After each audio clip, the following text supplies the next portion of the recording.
algebra students, Mr. Lawrence here with your flipped lesson. We're going to do a little more elimination problems, and here's two of them. All right. Remember, I want to multiply to get the coefficients to match, but to be actually additive inverses of each other. Since I already have a negative on the 5, I think I'm going to go ahead and multiply to get rid of the y's. So I'm going to think the smallest number that both 3 and 5 go into, well, that'd be 15. So I'm going to multiply this by 5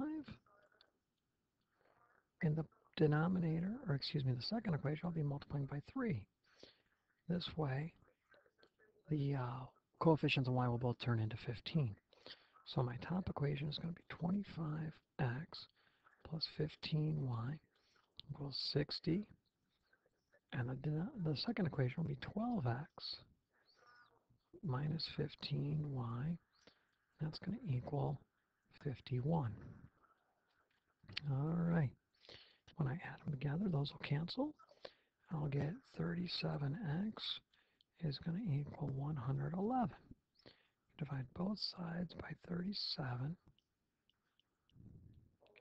Right?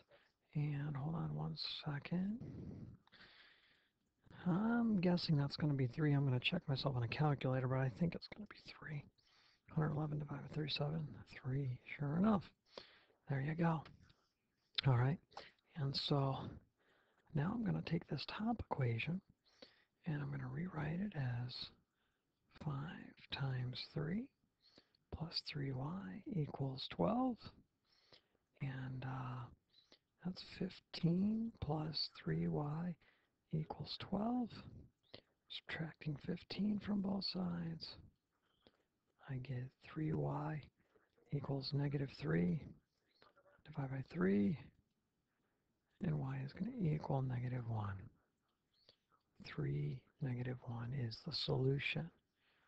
All right, hopefully we're getting pretty good at this. Now on this one again, I think I'm going to go to eliminate the y's because one's positive and one's negative.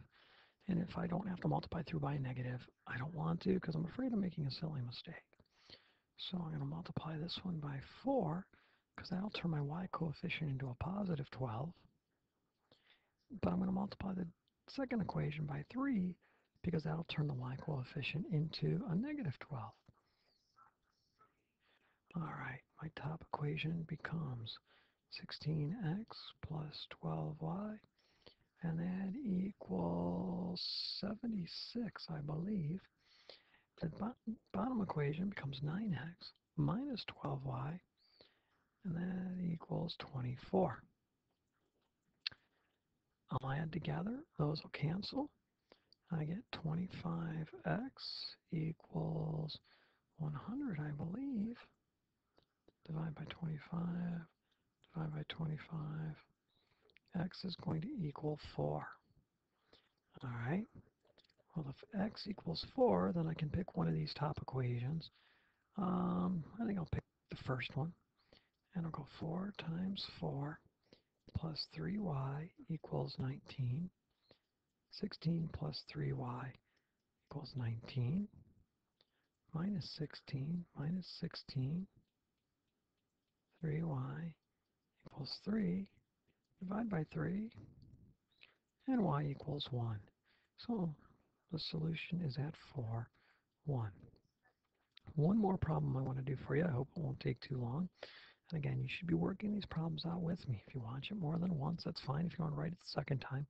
But you can't just learn math by watching me. You have to do it. Hold on one second. Okay, here's the third problem. And this time I think I'm going to try to eliminate my x's. So I'm going to multiply that top equation by 2.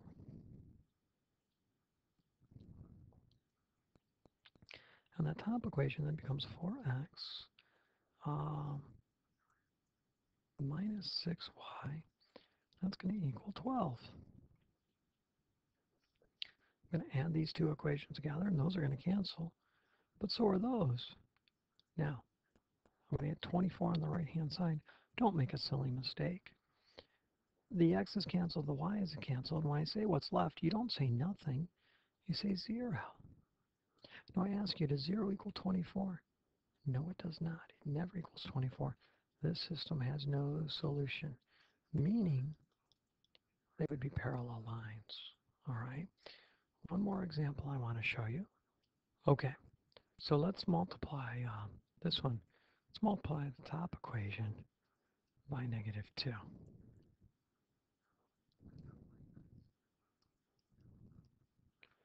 All right. So the top equation will turn into -10x plus 14y. That's going to equal -2. And these will cancel. These will cancel, leaving 0. And look at that, these will cancel. So I have 0 equals 0 as my equation. When is this true? It's always true, which means that this is all real numbers, or that there's an infinite number of solutions. It's the same line. Same line intersects itself everywhere. All right, very good. That's it for today. Mr. Lawrence signing off. Good night, everybody.